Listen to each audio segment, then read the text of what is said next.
Jared Sutton is the managing director of the Purdue Dial Ventures Group. He is no stranger to the livestock industry, spending time with the National Pork Board prior to his current role, and I'm very much looking forward to hearing some of his perspectives and his experience working at the intersect of academics and commercialization in the startup world. There we go. So without further ado, let's welcome Jared Sutton to the podium. Really happy to be here. Angela and I have known each other for some time. As she mentioned, I've got a couple of decades of experience in the U.S. pork industry. Really, it's my whole life and my whole career. I'll tell you a little bit about myself, what we're doing at Dial Ventures at Purdue, how we got there. There's a little bit of livestock weaved in here, but candidly, it's hard. And it's hard because you have biological beings coming in and perishable meat products coming out, and the expectations and demands across the entire value chain continue to vary, given each segment's unique perspective. Throw on the additional complexities in the global market and the demands in terms of production practices, and you get a pretty gnarly picture painted pretty quickly. As I said, a few decades in the industry with pork specifically, but collaborating across the barnyard. I can take it any direction that you'd like to. So if I get a dry throat, I'll take a sip. Feel free to interject and ask a question at any time, and thank you for that. I'm going to start with a quick intro. I'm a farm kid from north central Indiana, and so I grew up on a diversified livestock and row crop farm about 45 minutes south of South Bend. Pretty good dirt in that region of the country, similar to here. You know, growing up with three sisters, my joke is somehow they found a way to be involved in every school activity known to man, which means they didn't do anything on the farm, which means I had to do everything on the farm. The irony in that is the one sister that did the least married a farmer, and so she works her tail off today, and so just, you know, sweet justice there. Our farm is still in our family. We're fifth generation farmers, and my brother-in-law has grown that to new heights, and when he needs a weak mind and a strong back, he calls me. He doesn't want my ideas or my questions. He just needs somebody to pull the grain cart and to keep up. So that's typically my role. Like any good farm kid, I went to school to be an English teacher because I wanted to make a bunch of money. Teaching high school English was my goal. And so I worked on the farm when I was in school in undergrad, and also worked in a grocery store a little bit, and really fell in love with the food side of the business. And so what I've told everybody throughout my career is when I'm with food industry people, I'm the ag guy. When I'm with ag people, I'm the food guy. So I'm somewhere in between. My career has sort of transcended the entire industry, and I can speak a little bit about a lot of different pieces and parts of the complexities of the industry. Well, we had about 100 sows, farrow to finish. We had roughly 50 registered Angus, and then of course corn and soybeans, and baled enough small square bale hay for a few lifetimes. A lot of dairy farmers in that part of the country years ago. So I like to say I grew up on the right end of the shovel. Working in retail gave me an opportunity to work for a food company called KeHE Foods. They're based out of Chicago, and they're, well, Romeoville, south suburb of Chicago, and they're a food distributor. So think about a conduit between the CPG companies, the consumer packaged goods companies, and the retail industry. How do you get specialty products from manufacturing to a grocery shelf? That's where KeHE fits that and fills that void. So I really cut my teeth learning the business side of food, and went back to school a few times to study business and get a few more certifications and degrees in that space. I really pestered the heck out of the National Pork Council back in 2000 to hire me to lead retail marketing there, because I knew the retail food business, but I'm a farm kid. And I was being pulled into a lot of conversations at KeHE Foods about where food comes from. And this is way back in the mid-90s, which doesn't feel like that long ago, but saying it out loud was a long time ago. And all these old guys who were probably in their 30s and 40s were telling me that we need your help as a farm kid to answer some of these questions that we're getting about the production practices of the foods that we're selling, because none of us come from farms and we don't know that. So quickly, at a very early age, I became an agriculture expert in the food sector and really enjoyed those conversations, and that's carried me for a few decades. When I got the job at the Pork Council, my job essentially was to help retail organizations and the brands that procure pigs and make them into pork sell more pork at a higher price. And it was my focus for 23 years at the National Pork Board, all the way up to the last role that I held, which was the Chief Strategy Officer. And I left the Pork Council and Pork Board in end of 22 and started my consulting. And one of my clients was a friend of mine, Dr. Alan Gray at Purdue University, who hired me outright, and I moved back home to Indiana from Iowa, and so we've been doing this for a couple of years now.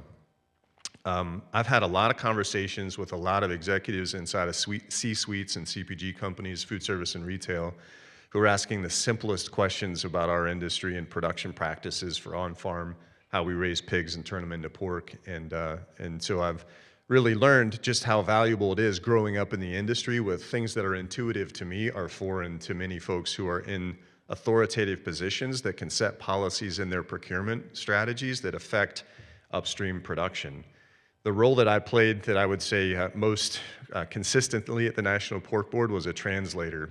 So I would come back to our science and research team and try to translate what the downstream demands were. I would say what was more challenging was translating all of the sound science into sound bites for those folks who don't have that scientific background and understanding to get comprehension of why we do what we do on the farm every day. Because of their digitization of their industry, they have pretty high expectations in terms of transparency and traceability in our industry. And it just ain't that easy. Anybody that's been on a farm can certainly tell you that. As I talk about the complexities of our production and supply chain, it is incredibly challenging. And yet, if anybody saw capturing a rocket with these two little robotic arms, it was pretty incredible. And when you see something like that, freaking anything is possible. And so those are the expectations from our downstream customers in our industry. And groups like this that continue to demonstrate progress and improvement in our industry with digitization of things continues to instill confidence in those folks. Enough about me. Way back in 2015, McKinsey did a report on their global impact report trying to understand in the Americas what industries are successfully digitizing, who is embracing technology to effectively run their business better. And as you can see, no surprise, of the 22 industries that were evaluated, agriculture is dead last. And so it was a bit perplexing given precision agriculture and all the things that we've done to continue to improve in livestock production in particular. But relative to other industries, we had some catching up to do. And frankly, though this is nearly 10 years old, we still got some catching up to do because those industries at the top have not stopped. Obviously, they continue to drive focus and build efficiencies with digitization. Dr. Gray that I mentioned, another colleague, Dr. Karen Plout, co-wrote a white paper at this time that essentially outlined an idea for a digital innovation and agri-food systems lab. So like any good university, DIAL is an acronym that stands for the Digital Innovation and Agri-Food Systems Lab. That's where the idea was born all the way back in a couple years after this, 2017, 2018. When I was at the Pork Board, we stood up an innovation competency, and it took about 2 years to build in a trade organization that's trying to be all things to everybody. It's challenging, but that's because we're so focused on the core competencies inside of the industry and the physical goods that we deal with. So when you talk about digital things, it's not something that many of us in the industry are familiar with and comfortable with. And many folks that were our leadership in the industry had flip phones because they can actually withstand slapping up against the gate when you're running through the barn, and they still work. And so those smartphones they didn't have that resilience at that time. Point being, it was difficult for the adoption of that technology. We stood that up finally after 2 years in planning, launched it in January of 2020. It was the first freaking thing we shut down in March of 2020 because there were other priorities that we had to focus on as we were tightening the belt during the early days of the pandemic. So innovation has had its fits and starts in our industry over the years. I can speak firsthand to the challenges that we had. So joining DIAL was very appealing to me because of the focus of soliciting and bringing talent from outside of our industry that understand how to effectively build software solutions. I don't know how to build an app, but I can tell you all about the pains and the challenges in our industry. And if you have those capabilities, then I'd like to see you bring forward your skill set to help us create novel solutions for the industry. And so that really was when the idea was born. In talking with Alan about the recruitment of tech entrepreneurs into our industry, we have a lot, right? We have a network. Alan's been teaching in ag econ for 27 years at Purdue and working in the Center of Food and Agricultural Business for a good number of those years. And so he knows a lot of middle managers across our industry. We have a network. I have a network that crosses and spans the entire agri-food industry. And And we're hearing consistently from folks this desire and the demands and the needs for the digitization. And so how can we leverage that? And then we have a great partner in High Alpha Innovation. They're based in downtown Indianapolis, and they're experts in the build and launch of startup companies, digital in particular. So that collaboration opportunity, we're starting to see the pieces come together here of a unique offering to the industry, and that essentially informs the makeup and structure of Dial. So we've got the Purdue P in there. Of course, you can replace that with any university as we think about moving university research to commercialization. This is how we do it. We're thinking about being that convener in the middle. And oftentimes, my advice to you all and anyone that I get a chance to speak with, do not undersell or underappreciate the value that you can bring as a convener. Getting the right people together to have conversations at the table is critically important, and it just doesn't happen enough. And I hear that consistently from stakeholders in the industry. So think about your role as a convener, and then think about who are those key strategics on any given topic that need to be present in that dialogue. Of course, you need capital, and boy, may we live in interesting times. I don't know if anyone watched the presidential address last night, but may we live in interesting times. And so there's a lot of questions, and I'm tired of saying unprecedented uncertainty, but it is what it is. And so in times of uncertainty, my advice is to anchor in on those things that you do know that you can take to the bank. And so that's where we look to the private sector and these capital investors. Having said that, the venture capital space is looking with a bit of skepticism at our industry for two reasons: low and slow. Right? It takes a while to get adoption, and the returns aren't what I would like for them to be. That's what we hear from Andreessen Horowitz in San Francisco. It is what it is. They're learning our industry. That is not to say that there aren't investors available with smart capital to help us digitize the industry, especially when you look in the agri-food value chain downstream. There are priorities that PepsiCo and Nestle and ConAgra that they have that they need help to effectively accomplish, be it in sustainability, be it in surety of supply. Lots of opportunities in that space, and that's where our focus has been. You can't just go digitize an industry the size of ours, and so we had to, of course, establish some priority focus areas. Admittedly, these are some pretty big, broad spaces to explore, but they're defined parameters where we can just dig deep and explore the heck out of them. With the credibility that we have in the relationship in our ecosystem, when we show up and talk to people about the pains and problems that they're experiencing, it feels like a therapy session. People actually appreciate somebody's listening. And let me just tell you with great articulation how much this is bothering me and our pains that we're experiencing as an organization and enterprise-wide. And so when we talk about sustainability, of course, it's top of mind for folks. A lot of questions in this space, no doubt about it. But you can't talk to anybody in our industry without having labor a top concern. In fact, when we first started, we just asked, what are your top 3 concerns? What are the things that are keeping you up at night? You've heard those questions before. And typically it's labor, and it's labor, and it's labor. And so then we would start having the conversation, okay, aside from labor, what are the top 3 things that are, well, it's labor. Don't aside from labor. You got to help us focus on labor and fix labor, right? So we'll talk a little bit about a use case in that space. Data interoperability. What's interesting is when I have conversations with folks like ConAgra, as an example, and I have some good friends in leadership positions there, we talk about intraoperability. Man, they don't even talk to each other inside of the organization. So the interoperability is a priority for some of the new folks that are joining that organization. Not throwing shade on them, it's just the reality of how businesses continue to grow, silos develop, things that we've all experienced before. It makes it pretty challenging when you're going into a meeting and introducing yourself to folks and their colleagues introducing themselves to one another at the same time. Huge opportunities in that space just to be smarter in procurement and be more efficient in terms of the overall operations of the organization. We can take the conversation anywhere you'd like to go, but these are the focus areas. The secret sauce really for us is, while we have a number of undergrad and graduate students and some postdocs involved in our program as well, is really recruiting outside of our industry. The first example here, of course, with Travis is he's a farm kid from Georgia, but he went to Georgia Tech for computer engineering. So not too dissimilar from me, though probably a smarter pathway to make some money in computer engineering versus teaching high school English. He fell into an opportunity to do some digitization at USDA, saw the opportunities to where some gaps might be, and specifically a focus on labor. But the point being, Our innovation fellows are largely from outside of the agri-food industry by design.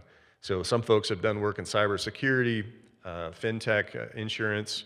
We had some fellows that had built some programming for Netflix, and so think about the entertainment industry. They're all in a position where they can actually step away from their career and enter into a program to launch their next startup, and that's what the Purdue Dial program offers. The cool thing about this is they bring fresh eyes and a fresh perspective to our industry. And so we encourage them to ask really, really smart, dumb questions. We've got some curriculum, some classroom curriculum, of course, but the real value is getting some dirt on our shoes. Let's go out and meet with some farmers.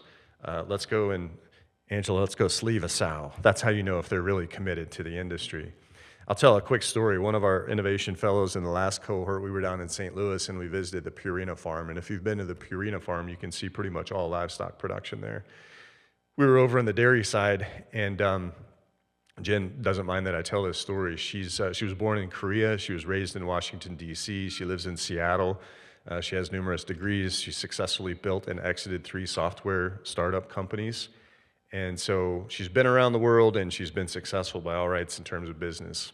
As we're learning about dairy production for the first time for many of these folks, Jen pulled me aside and says, what happens to the dairy cow once the meat is extracted from the cow? And so I described to her the process, and nothing is wasted, of course, and she said, but what happens to the cow? So it dawned on me that she didn't know that the cow has to be slaughtered for food consumption. And so I have some training in this space, and I explained to her exactly the process. And she said, of course, that makes total sense. But I never thought about that before. So not only are we helping these folks understand where their food comes from, as soon as they learn something like that, you see this spark ignited in them. And the circles that I run in, nobody knows this stuff. How come they don't know it? The sophistication and the science and all of the things that make this industry so great. We're creating champions for our industry that hopefully last a lifetime, and I think that's an important piece to this puzzle as well. You can see here, Krishna is a great example that I love to highlight as an innovation fellow. In our program, Krishna, first day, told me about his latest exit. He's a motorcycle enthusiast and a Marvel Comics geek. And so what Krishna said was, I want Iron Man's helmet on when I'm riding my motorcycle, right? I want all the digital numbers that I need to be thinking about while I'm riding on my helmet. And so he built it. He found the right people to fund this idea. He got some technical experts to build the coding and programming, and away he went. And so just cool sort of what if, a future back sort of mindset and approach to things. And that has served him well, certainly in his career, and now serving our industry well with the concept that they're leading. Here's how the process works. So put the funnel on its side. We're going to go in 6 months. 6 months is the program for our innovation fellows. So these tech entrepreneurs enter into the program, get onboarded as a Purdue employee for 6 months. Of course, that takes a little bit of time. A couple of days in the classroom, and then we get out on the farm, and then we go meet with Corteva, and then we tour the Maple Leaf Farms duck processing facility, and then we go to Minneapolis and meet with Hormel and Cargill and CHS and on and on and on. And so they get really as broad of a picture and holistic of a picture of our industry as possible so that they can start to formulate ideas and see across these different sectors in our industry where these ideas are starting to raise to the surface here. This problem seems to be something that lots of folks are worried about and concerned with. So we build a list that's usually north of 100 just in the first 2 weeks of our program. And then we start a rigorous process to winnow that down. The key point and a major anchor for our program is the Clay Christensen jobs to be done theory. And so if you're not familiar with that, I would encourage you to read The Innovator's Dilemma and then read The Innovator's Solution. Point being, you have to fall in love with the problem and understand exactly what job is needing to be done before you can ever come up with a solution. Anybody who has any experience in the ag tech space will tell you there are a lot of really great ideas that are laying dead in the roadside ditch because they lacked an understanding of who was trying to do what. If you show up on a farm, are there any farm people who grow up on a farm, know farm, speak farm? You want somebody rolling in skinny jeans with a hooded sweatshirt to tell you how to fix your problems. It's not a good place to start. you really need to have a good understanding of who I am, how I operate, and the problems that I'm dealing with before we can get together on entertaining a solution, right? So we're falling in love with problems. As I mentioned earlier, the industry is helping us to understand with clear specificity what those challenges and problems are over that first 9 weeks of the program. And if you see that, it's the midpoint in the 6 months that we don't even start talking about solutioning yet. And that's freaking hard because we're all biased to action and we want to build solutions, but you can't. You have to wait, and we're still questioning and challenging and validating in this first few months. The midpoint is when we invite industry stakeholders to come together and help us turn that 100 now down to 12 into 6. So what are the top 6 opportunities that we should now start to begin to invest our time, energy, and resources to effectively build potential business solutions for? Again, industry is co-creating these solutions with us. And so that list goes from 6 to 3. By the end of the 6 months, we're standing in front of industry and our investment committee with 3 potential business concepts for funding. That's the process. That's how it works. And this is who we talk to. This is a representative sample of folks that we're engaged with, but you could probably guess all of the players. Anytime we have a need in a specific space, typically we know who to call. And more often than not, they'll actually answer the phone and talk with us and give us a perspective. And that's critically important for everything that I just described. Without industry, this simply does not work. The cool thing is, as we've demonstrated our ability to successfully do this over the last 3 years, industry is leaning in harder, and industry is actually stepping in, and industry is actually investing in. And that's where we finally have this sort of optimal space of full engagement across the agri-food value chain. Excuse me. Throughout our program over the last 3 years, we ran a pilot in the first half of 2022. So we've been doing this for 3 years now. These are the spaces that we've gone. You've seen some of the people that we've met with. I've been so grateful for John Deere in particular for opening up their arms and letting us in. You want to talk about a leader in digitization of our industry. My goodness, what a great business and what a great set of partners that they work with, and they've invited us into that space. You get a pretty clear picture of who's doing what well and where there are some opportunities in that space. PepsiCo is another one. PepsiCo just spoke at Commodity Classic, and they talk about their deep roots in agriculture as an agri-food company.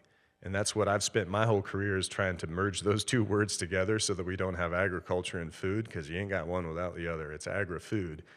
And I would love to take credit for PepsiCo changing their nomenclature now, reflecting that.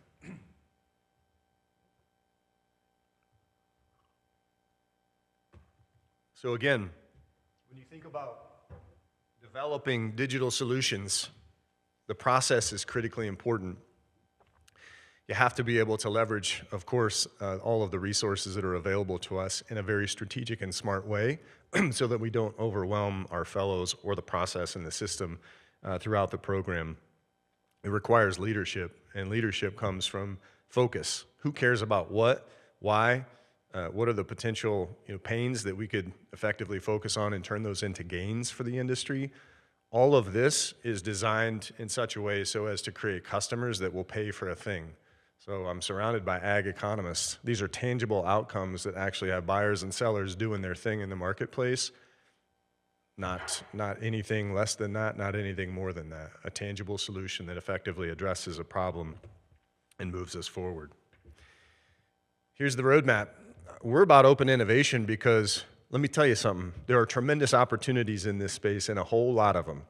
So if I can talk to Iowa State, which I did on Monday, if I can talk to Illinois, I was down in Texas a few weeks ago at A&M, there's plenty of potential and opportunities in this space, and the collaboration is rich. And so when you think about those first few months of build, it's a disciplined process, but speed is everything. And you have to be able to say no to some of these concepts that you may get 30, 40, 50% baked because they're just not ready for prime time yet, or they don't meet the criteria for a venture-backable company, right? So in what does that mean? Venture back, if you talk to any venture capital firm, if you go out to World AgriTech and talk to any VC firm that's there, the one question that every single one of them will ask you is what? Do you have customers? Do you actually have a customer that's paying for this? Do you know who your customer is? Have you even talked with your customers? And it's so frustrating to me of how many entrepreneurs and startups can't really answer that because they're so focused heads down in a laboratory building a solution. It's a hammer that's going to go in search of a nail. You have to think about that completely differently for success in the ag tech space. I'm working with some guys on the side that have built some pretty amazing technology to identify, in the swine industry in particular, animal behavior in the pens. So anybody been in a conventional production barn, hog barn? More than 6 or 8 pigs in there these days, quite a few hundred pigs in there, right? So you have these different pens. And so if you can collect data of those movements, you can detect early challenges. Maybe it's a disease issue, maybe it's feed efficiency, maybe it's waste, could be a number of things, right? Well, how do you collect that data? What's the one thing you need to collect animal movement inside of a barn? Anybody have an idea? Camera? Man, anybody in here raise pigs? You know the last thing a hog farmer wants to put in his in his barn? I remember undercover videos a few years ago, so we're still owling from that a little bit. So there's the hard tech challenge, right?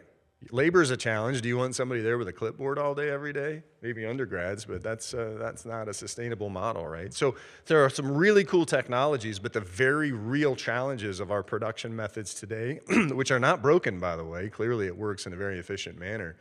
We have to understand those before we can start building solutions. And I love these guys and their idea and their concept. They're European-based, and so they have some different things that they're working with in Europe. It is not translating well here yet. So we're trying to work through that. But it's just a realistic challenge of understanding how our industry works. That's the 5 to 6 months of build. And then, you know what, if you have something that is venture backable, you see the TAM, SAM, and the SOM, you know exactly what the business model is and how you can get to $100,000 in annual recurring revenue, working towards $1 million, working towards $10 million to $100 million. Those are the same things that VCs and private sector folks are looking at, whether you're a venture backable concept that you can actually make money on. And that's what makes the world go round. All right, I'm going to keep moving here.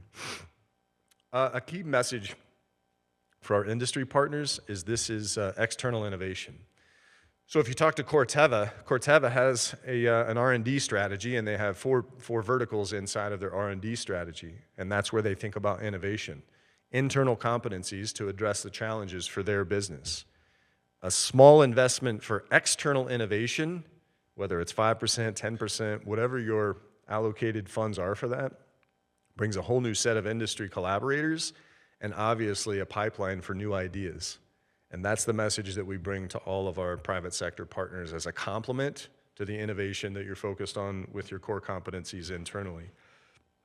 How we structure it, Purdue University, High Alpha Innovation together make Dial Ventures. And so I'm not a licensed trader. I can't manage a fund. That's where my partners at High Alpha Innovation come in. So there's a firewall where I stop talking and they start talking. But essentially, it's a private sector fund. And our target we're raising right now for June 30th is $30 million. And I'm pleased to say that we have a number of private sector partners that are in due diligence with paperwork right now. So we have momentum and some wind in our sails because we've proven the success of building venture-backable concepts, solutions for problems that matter in the industry. And so that's the structure of our fund. And the cool thing is when we have a conversation with partners, farmer-owned co-ops have been a bit of a sweet spot for us because they're excellent at pounds in the ground, as they like to say, and the transportation and logistics, not so great at digitization. And so sort of partnering with food chain stakeholders, but also leveraging the skill sets at Dial Ventures has helped them see new opportunities for growth and make money solving problems for their industry, which is the way they like to think about it. Let's talk about some use cases super fast, and then we'll get into some open dialogue. Over the last few years, we've been able to successfully build and launch, I believe there's 9 here. We've got a couple in stealth mode that just came out of our last cohort that wound up in December, and so those are being stood up and formalized as corporations right now. Each one of these has a story on their website, and more importantly, some videos that can really illustrate how each of these tools work. Croft is the first one that we built because if you talk to anybody, you're going to talk about labor. And what we found out from farmers in particular, especially with permanent crops on the coasts, is there's a seasonal surge, of course, for harvesting, picking fruits and vegetables. They don't use the H-2A visa program, which is designed for farmers. And they didn't use it because it's complex and it's risky. And I got to print papers and I got to sign papers, and it took me 2.5 hours, and it feels like I'm maybe going to misstep here. And when I get done with that, I mail it all in and to the federal government. And I don't hear anything for 90 days. It goes into this black hole, and it's just not worth it. Most folks aren't using the H-2A visa program. So Travis and now Scott built this digitization of the H-2A visa program. So think about it like 5-player game mode. My son is almost 18. I wish he were here to describe this better than me, because it's intuitive to him as a digital native. You can actually turn that 3 months in a black hole into 3 minutes on your iPad or your iPhone. And you can punch in what you need, who you need, the skill sets that you need, when you need them, et cetera, and then go back to work. Back behind the curtain, inside of Croft, you have the legal experts, you have human resources experts, logistics planning. You're actually finding the right people, Mexico, South America, wherever it may be, planning, onboarding them in the process so that when they show up on day one, you have the right skilled folks to do the job that you need them to do, and they get to work. There's no downtime in training and orientation, and all of that's already been handled. So the cool thing is now there are agents that handle H-2A visa programs. Some of the agents have latched onto this, and the annual recurring revenue continues to increase, far exceeding our expectations, because it's a simple solution to a really complex challenge. And most importantly, the farmers that are utilizing Croft now are reducing the need of the workers that they need, because they're the skilled workers that can do exactly the jobs that they've been hired to do, as opposed to getting what you get when 10 people show up and figuring out what you have to work with here. Another example is Grip. We were at one of the largest apple orchards in the country up in Washington, and as we were touring the facility, we saw the apple sorting machine. If you've not seen one of those, they usually sit idle for about 11 months out of the year. And then when it's time to run, they run the piss out of those things. And this thing was sitting there with this big 3-ring binder that was about 2 feet thick, that had dust collecting on the side, and one of our fellows smartly asked, "Does that thing work?" "Well, yeah, of course, we run it when it's time to harvest." "Well, what do you do the other 11 months?" "Well, it sits here idle." "Does it ever break down?" "Well, of course it breaks down. It sits idle for 11 months. So the idea was born just to somehow create one platform for a full suite of maintenance across mixed fleet of anything. Could be transportation and logistics for your trucks. Could be actual apple sorting machines. They actually are using now this QR code through Grip on their trees. So the tree actually has a tag hanging on it, much like you would see in a sow barn. You can actually scan it with, everybody has their smartphone, and you can get the digitized records of that tree, of that sorting machine, of that truck. When was the last time in this mixed fleet that truck had an oil change? And you'd be surprised to understand how much breakdown in machinery costs businesses in our industry. When you extrapolate it out across the industry, it's about $40 billion in losses on an annual basis. Massive pain, massive opportunity. Simple solution. QR code, digitization of records. Grip is banging. Oaken, anybody in here farm? Yeah, a few folks do. There's a lot of people leasing farm ground today. About 60% of farm is being leased. Kip Tom farms not too far from where I grew up in north central Indiana. They got about 17,000 acres that they farm, and he's got north of 100 landlords that he works with. They used to do just kind of an annual report on Tom Farms. They started losing farms because they were losing the relationships with folks. Oaken is an example of a farm-first CRM program that helps farmers like Kip Tom give specific deliverables back to those individual farm owners, the land owners. Who cares about what? Do you care more about sustainability and regen practices and less nitrogen, whatever? Do you care about yield and profitability? It's not a one-size-fits-all is the point. It's the digitization of records and files and data that is custom delivered to these individuals so they know exactly what's happening on their land, thereby strengthening the relationship.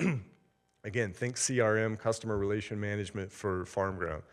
Oaken has gotten in deep with some Hertz land management, Halderman in Indiana, and this tool has really gotten quite a bit of momentum here over the last several months. there's a desire from downstream for better traceability in their supply chain, and that starts with, from their perspective, traceability. We've got always-on marketing platforms through social media, and we just can't keep up costs and deliverables of messaging. People, generally speaking, consumers generally speaking, tend to trust farmers, and they like the farm story, especially when it's authentic farm footage. And we've all seen these videos go viral. Many of the folks that I follow in the ag industry, farmers talking to farmers in our own little echo chamber. How do you get outside of that and really drive awareness and trust with consumers? That's where Make Hay comes in. It's a platform to encourage farmers to upload videos based on a creative brief that a downstream CPG or food service company has set. Scott Nelson is the founder and a fellow of our program. He was the VP of marketing at Panera Bread for a number of years, but he also worked at Nike and some other major brands. His whole idea was built on, my goodness, I spent $1 million on one TV commercial to take drones out to a lettuce farm in California, and we only ran that for like 4 weeks, and then it sits on the shelf. You talk to a couple of man, we got a drone. We can take a couple of videos here, and those are the types of videos that actually resonate with consumers in particular.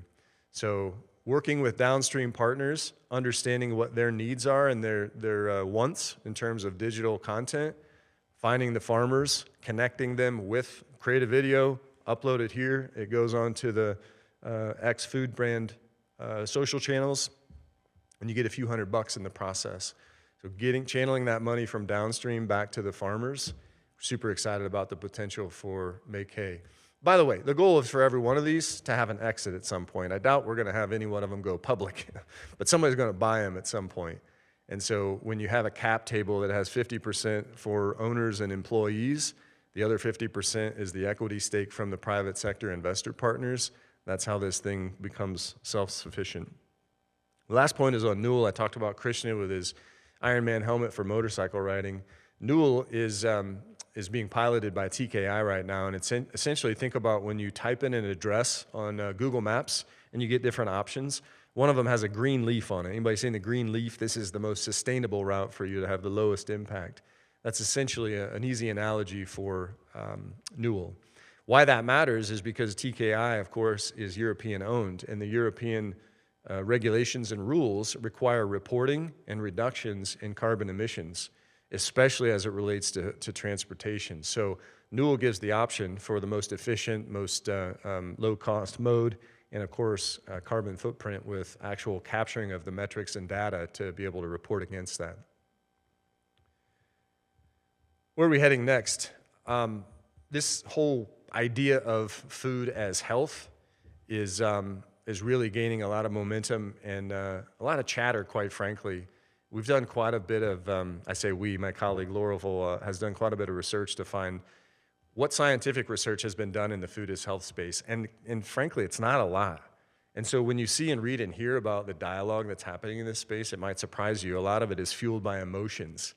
There isn't a lot of scientific foundational knowledge and understanding of some of the claims that are being bantered about. And so that creates opportunity, of course. But when you think about the GLP-1 craze, and with people that are using GLP-1s, you're consuming less calories. And the rate of that adoption has massive implications for calorie consumption, of course, food production, things that we need to be thinking about, of course. The way we're positioning this is a bit under the One Health initiative, and you can read about that at Purdue University if you're interested in learning more. But we're fortunate in Indianapolis in particular to have some key leaders in the space in each one of the segments in the industry. So we think about healthy plants. We think about Corteva, for example. Of course, Bayer is involved. We're doing a lot of work with Bayer and Beck's and a number of other folks. Think about healthy people and the IU Med Center downtown Indianapolis, and working with insurance companies like Elevance Health.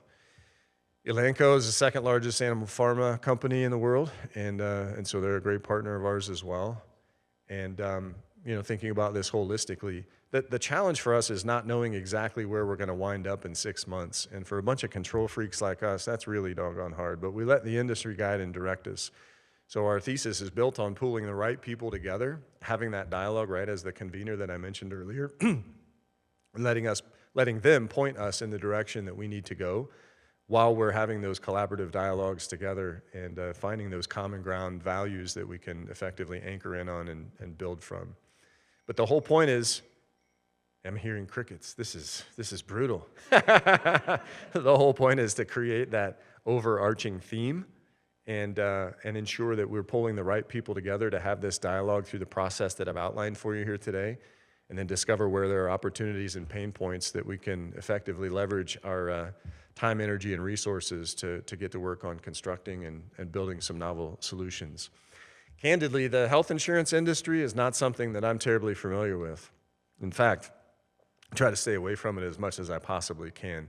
Every time I get all these documents from a thing that we did, whatever it might have been, it's incredibly confusing. And I just keep thinking, why are these paper? And why do I keep getting these? Is this a bill or is it something different? And what the insurance industry is interested in is actually getting ahead of this as well. We're insuring treatment. How do we help to offset costs for prevention? And there's a thesis that diets, right, how we eat, what we consume, would have something to do with that. No idea what that means beyond an idea here. Is there a space for us to explore in how we consume what, generally speaking, to effectively reduce the risks of healthcare costs?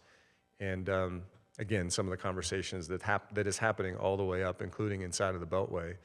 And if anybody watched the president's address to Congress last night, that was a key point, calling out RFK Jr. And again, there's a lot of banter back and forth in this space. The one thing that we do is cut through all the noise, anchor in on the scientific knowledge that we have, pull the right people together and have dialogue, and be disciplined in our process to fully understand it, where the problems are and the jobs to be done before we start to pretend to even think we could come up with some novel digital solutions.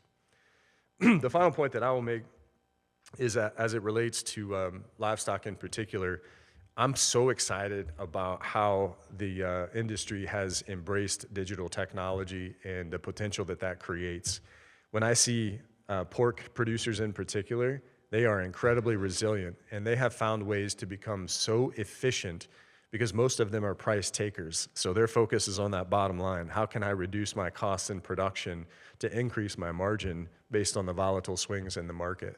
The same is happening with dairy. The same is happening with beef and of course, poultry, and a lot of conversation about high-path avian influenza. I was at the NASDA event last week. Secretary Rollins spoke. She outlined the USDA's 4 or 5-step plan for high-path avian influenza. There are opportunities in that space without a lot of specificity for how these things will be done for digital innovation. And it's just a super exciting time in spite of all the headwinds and the challenges that we're faced with to effectively lean in and figure that out, creating efficiencies, also helping producers with new business models that can create new revenue streams to diversify the portfolios there. So with that, I'll take a break and take a pause and a drink of water and entertain any and all questions that you have. All right, folks, round of applause. There we go.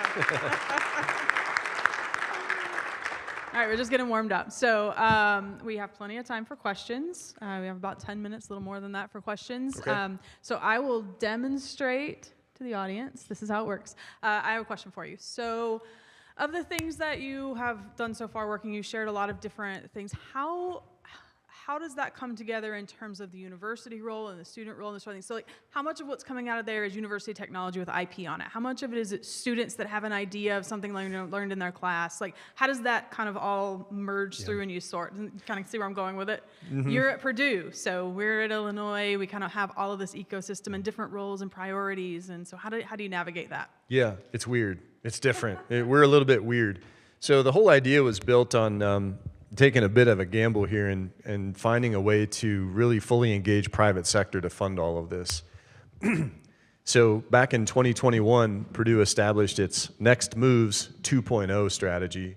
Inside of that, they created the Purdue Applied Research Institute, which is a whole separate entity, obviously connected to Purdue, with the idea of commercializing ideas and research that comes through the university at light speed. Moving at the speed of business is the way we like to describe it. Excuse me. Inside of Perry, Purdue Applied Research Institute, is Dial Ventures. That's where our digital innovation lab lives.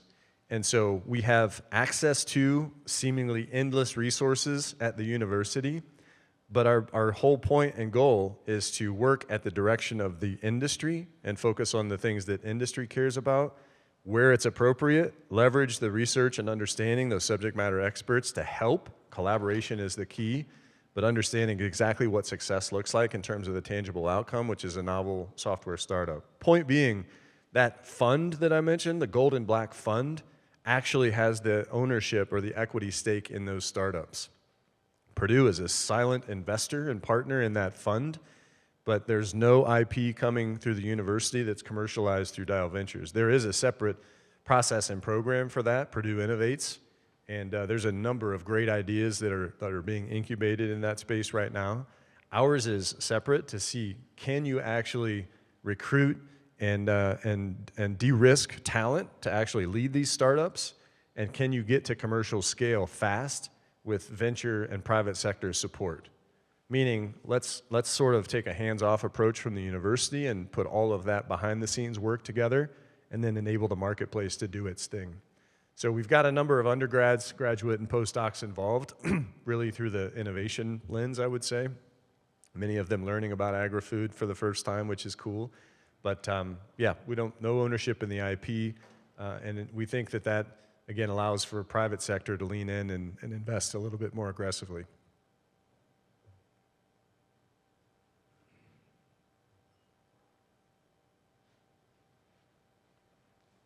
I have a question for you. Sorry, I surprised you coming up here. You mentioned a little bit about venture capitalists, and particularly when we look at the livestock industry, I feel like venture capitalists are pretty prevalent maybe in the dairy industry. But when you do that comparison to the pork industry, we really don't see a lot of venture capitalists come in. We also don't see a lot of pork producers that are wanting to be early adopters of technology. What do you think particularly the pork industry needs to do to A, change the culture around their mind on technology and bringing that into farms, and B, maybe attract some venture capitalists into the pork industry because of that? Great questions, thank you. So two things.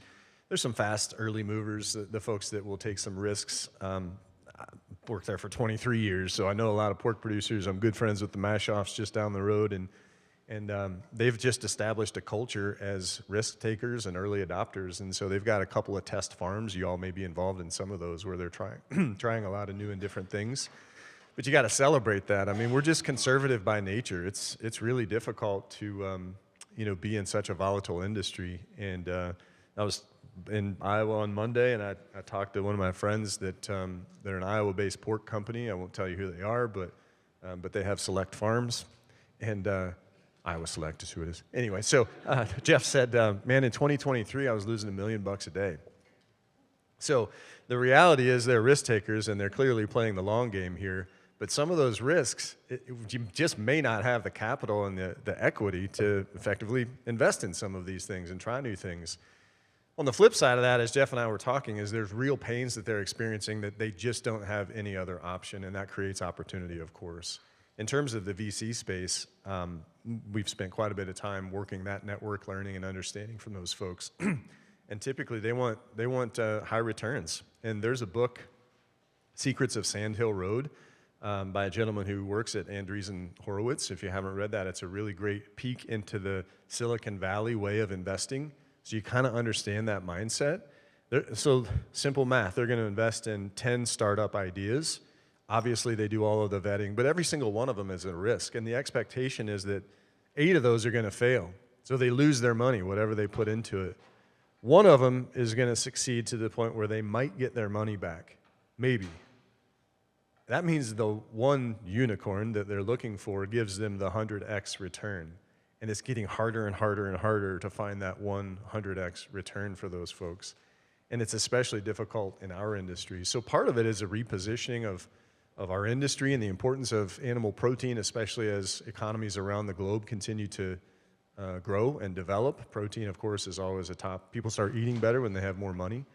But I think what I tried to do was thrust those humble pork producers that were leading and taking some risks and trying new things in front of their peers, because farmers listen to farmers, and if you see somebody that's having success with something, typically that success breeds success. And I think it's just out of necessity where we'll see some traction and some more acceptance being made in that space.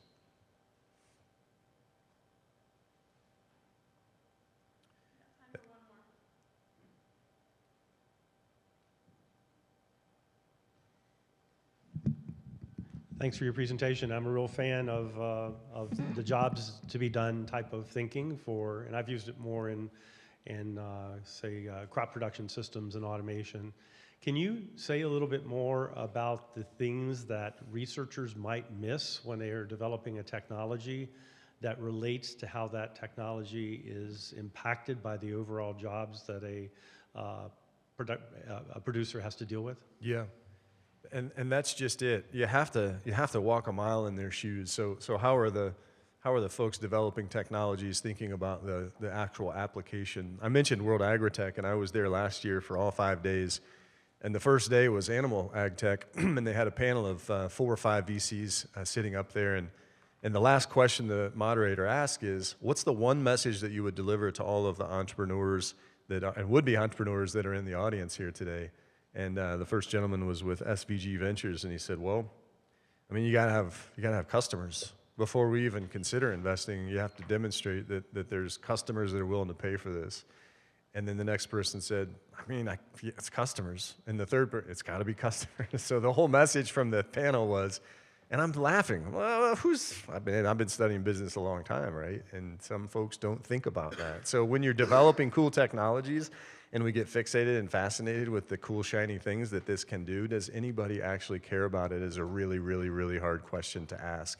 And so you have to step outside of that comfort zone, get a little weird, talk to people who are living in this space, get a bit of a feedback and reaction, of course, to the technology. Let them help you inform the strategy and the development, your go-to-market plan, of course, and just get real-world feedback. You don't have to get all the way to an MVP to trial and test it in the marketplace. You need to have conversations with people and do it in a very open and transparent way, obviously protecting the IP and everything that needs to remain confidential. But the co-creation of things is how the best ideas turn into successful businesses.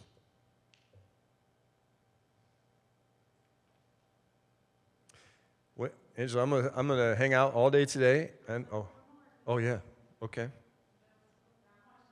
Yeah, okay, cool.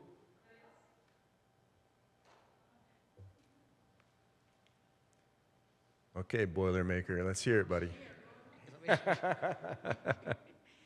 thank you. Actually, I was a Purdue Dial Venture ambassador back in 2022. We won the second prize in one ideation challenge.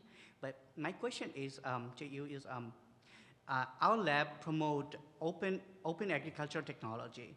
That means the technology should be open for programmers, for farmers and everyone. So what is your take as a promoter of innovation or entrepreneurship? So how do you think, is it a good thing to technology to be open, or it should be closed, or how do you interpret that? Yeah. Were you with Corey? Were you on Corey's team, Corey Tynstra's team, or no? Somebody else? Oh, okay. I was, Josh, 22, Harsh. Yeah, cool. All right, well, good to see you again. Open is key. So Dennis is here, and many of you may know Dennis. Hey, wave, say hi. Everybody say hi to Dennis. He's a tremendous leader inside of the Purdue system, and certainly far beyond that. When I was at the National Pork Board, we actually had some involvement in the open technology, oats, right, at Purdue. And Dennis is doing a tremendous amount of work in that space and beyond with some great student involvement. It has to be open, dude. Everything has to be open. And so when you think about maintaining the proprietary management of IP, critically important, right? Manage your secret sauce. But when you look at Silicon Valley and the success that companies have had in building their businesses, their models, their concepts, you're getting further faster from tech stack. You don't have to develop novel technology to do these things. So much of this technology already exists. Talk to the people that know how to use that technology, how to manipulate that technology. Nothing that we've developed has been OG technology. It's building existing technology. So when you think about Fieldist, which I didn't mention, Fieldist is an AI-powered sales assistant. Farmer-owned cooperatives, ag retailers were expressing to us the churn that happens in their industry when we've got a sales rep that leaves our organization that's been there for 10 years. We can tell you how much that book of business that individual took with them to our competitor. We lost that. More importantly, we lost all the tacit knowledge that that individual had with the relationship over the decade with that farm. It's doggone hard to get that business back. So what this Fieldist technology does using existing AI technology is to have a voice prompt on the phone sitting in the pickup truck. When you hop back in, I'm voicing my notes while I'm driving to my next appointment, and the Fieldist app is responding, capturing, clarifying, did you ask about this? Don't forget about that, enabling that salesperson to be more effective and better at their job. Meanwhile, not spying on the sales rep, but also capturing that tacit knowledge in a digital form so that it mitigates that risk and the loss that goes when you have some churn and some turnover there. We're already piloting that. That was just launched in October, November, I think. And so we're piloting it with Nutrien and Wilbur Ellis and Helena and some of the largest ag retailers in the country. But the point of that illustration is it's all existing open technology. It's just thinking about how to manipulate and build and stack it up to be able to deliver and meet a specific problem that our industry faces. Good question, though. Thank you for that.